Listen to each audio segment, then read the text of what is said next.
it is Lou, and for today's video, we are talking about our finances. Gumawa ko ng finance video before about G-Invest specifically, and parang natuwa kayo sa ganong type of topic. So, ayun, baka gumawa pa tayo ng mas maraming financing video this 2022 kasi marami akong plans sa mga financing videos. Anyway, isa sa mga goal ko this year ay yung makaipon pa. Mas maparami pa yung ipon ko and to be more organized and disciplined pagdating sa budget ko. Kasi although organized yung finances ko, meron akong Google Sheets, meron akong mga files and stuff, pero hindi ko siya nasusunod talaga pagdating sa monthly budget, at saka hirap ako mag-track ng expenses ko, and like, my funds are magulo. In short, magulo siya, okay? Pero na-handle ko pa naman. Pero ayun yung goal ko, mas mapaayos ko pa siya. So, of course, I want you guys to do this with me para sabay-sabay tayong dumami ang savings sa 2022. So, we are talking about our funds and monthly budget for this video. Magsa-start na rin kasi ako ng aking cash stuffing video dito sa binder ko. Nabili ko lang to sa Shopee. Lalagay ko yung link down below. Pero ayan na, naayos ko na siya.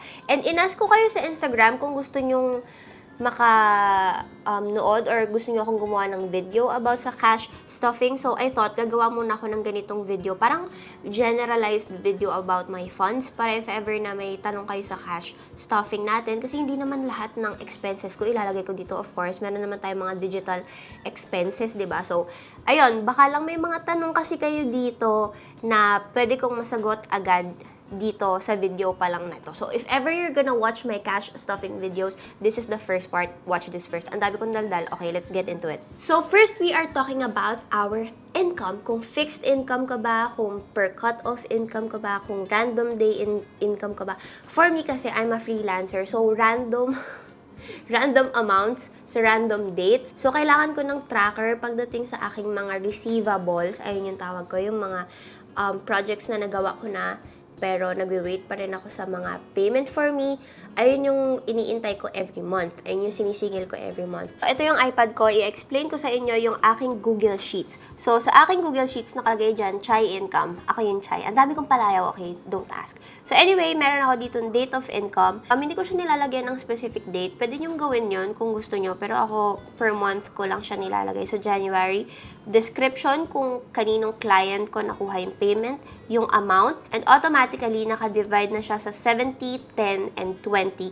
70% sa needs and wants, 10% investment, and 20% savings. So, pwede nyo lagyan ng formula to para hindi nyo na kailangan i-compute isa-isa, and I know you guys know naman how to put formula sa Google Sheets at saka sa Excel.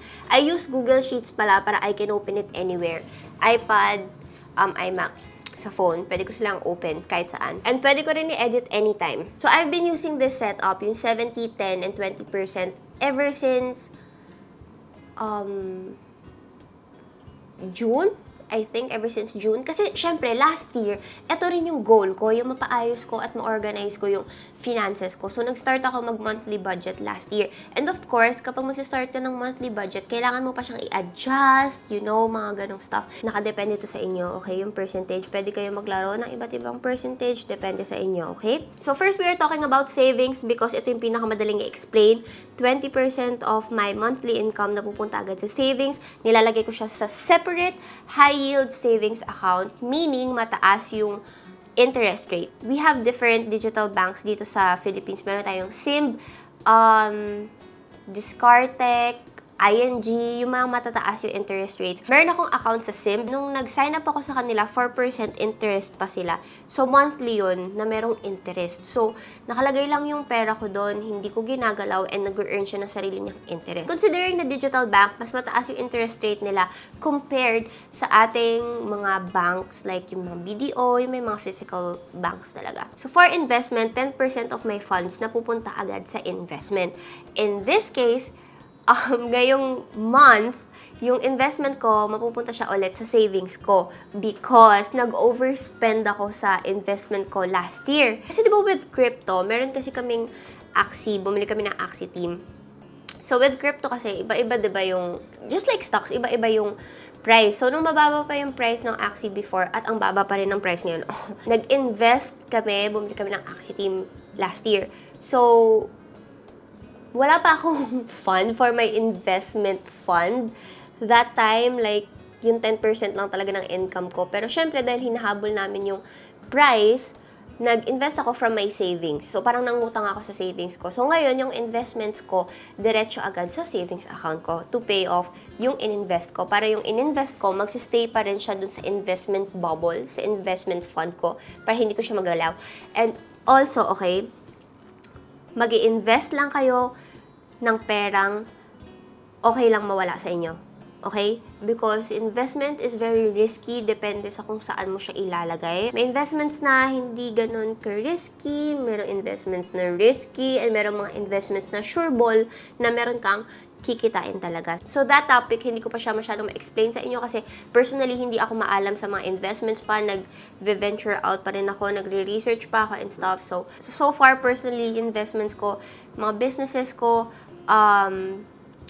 yung aksi namin, crypto, and then, yun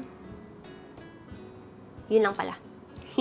Yun pa lang. So, investment ko sarili ko, charot. And of course, one of my goals din this year ay maparami pa ang aking investments sa iba't ibang things. So, that's that for investment. So, 70% for my needs and wants. And I know you're gonna say, sobrang laki ng 70%. Why? Because I'm paying for my house. For example lang to, okay?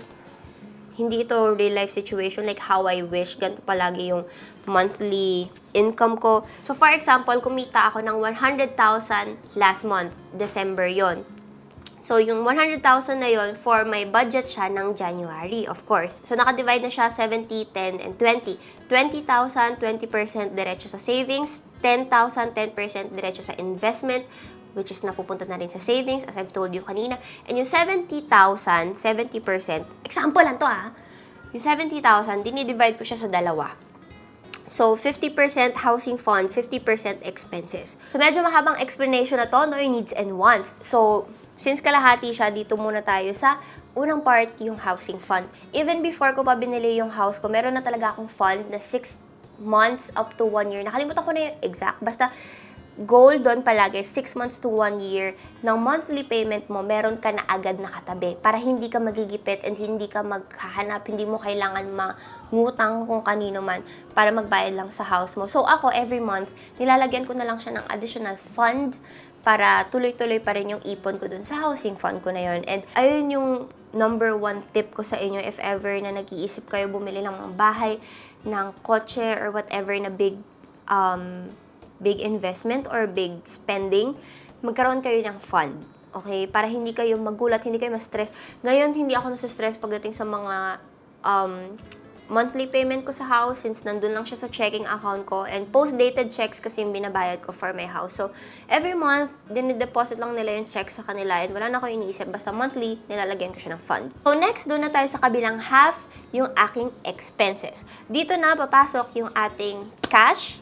Nandito yung mga cash ko sa cash stuffing binder ko, and then yung mga digital expenses. So again, yung expenses, it varies sa ating lahat. Depende sa lifestyle mo, depende sa priorities mo, depende sa situation mo in life right now. For me, ang monthly budget ko, nag-range siya ng 30,000 to 36,000 per month. I'm living semi-independently na kasi ayun, kaya sobrang laki na naggastos ko, lalo na sa grocery. Like, groceries, ayun talaga yung biggest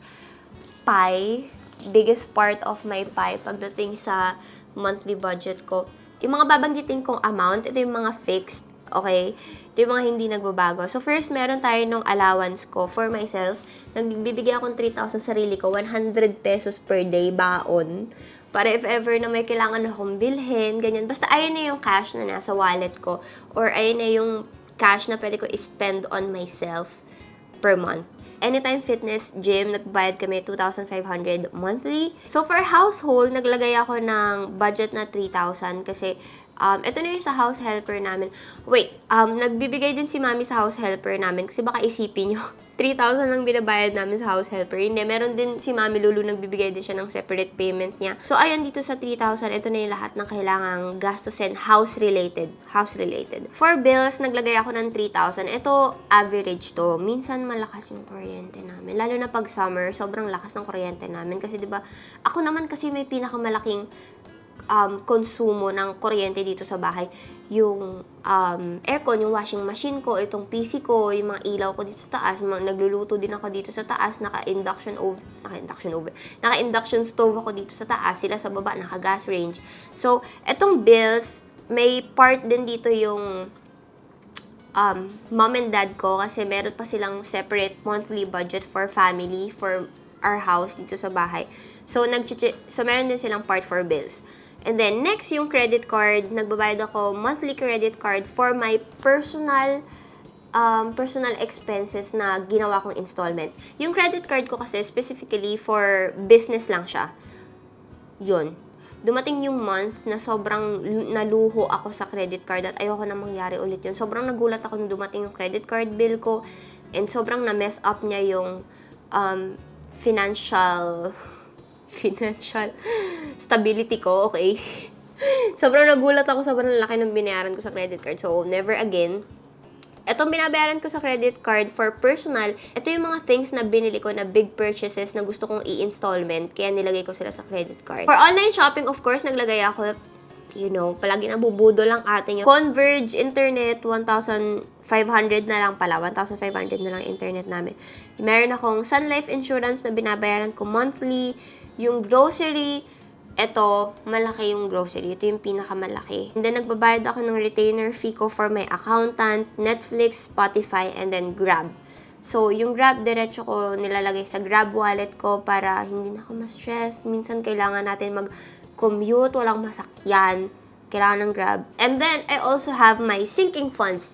Ngayon ba lang ako nag-start mag-sinking funds, so I'm not really sure how to explain this fully to you guys. But so far kasi, ang alam ko about sinking funds ay ito yung mga expenses na biglaan or mga seasonal. For example, birthdays, mga Christmas gifts, mga pet, para sa mga pets ko. Kasi ba may biglaang kailangan may bili na gamot na ganito, yung mga ganun, para prepared ka lang sa mga ganung mga things. Hindi siya emergency fund. Parang emergency fund kasi sobrang big deal yun. Kasi ba part siya ng pillars talaga ng financial stability. Oh my God, sobrang, oh my gosh, yung mga words ko. But anyway, yung sinking funds, ito lang yung mga liliit, like car maintenance, house maintenance, for donations, vacations, mga ganon. Ayun yun. So, naglalagay din ako for my sinking funds. Pero, hindi na siya fixed katulad nung sa expenses ko. So, I think that is it for this video. Sobrang dami ko nang nasabi sa inyo. I really hope you got something from this video. And, meron din akong binabasang libro ngayon. This is the Budgeting 101. Nakuha ko to sa fully booked. Ilalagay ko yung link sa description box if ever available siya online. Pero nabili ko siya kasi sa Vertis North mismo na fully booked. This is 768. Nasa chapter 2 pa lang ako ng book na to, pero sobrang dami ko nang nalalaman. Meron din ako isa pang book, yung Rich Dad, Poor Dad. And ayun, sobrang recommended yung book na yun pagdating sa finances. Hindi ko pa yun nababasa, so I can't let you know kung ano yung mga natutunan ko doon. Pero so far, this has been very helpful for me. So ayun, I really hope na magkaroon tayo ng maraming savings this year and maayos na natin lahat finances natin. That is it for this video. If you have any questions, please leave them down below. Kung masasagot ko, sasagutin ko. Ayun. And I will see you guys sa next video natin about sa stuffing envelopes. Okay. Ay. Cash stuffing binder pala. Hindi pala siya envelopes. Kasi para siyang envelopes eh. Ano kasi siya? Ziploc. But anyway, ayun. That is it for this video. Thank you so much for watching. And I will see you on my next one. Bye!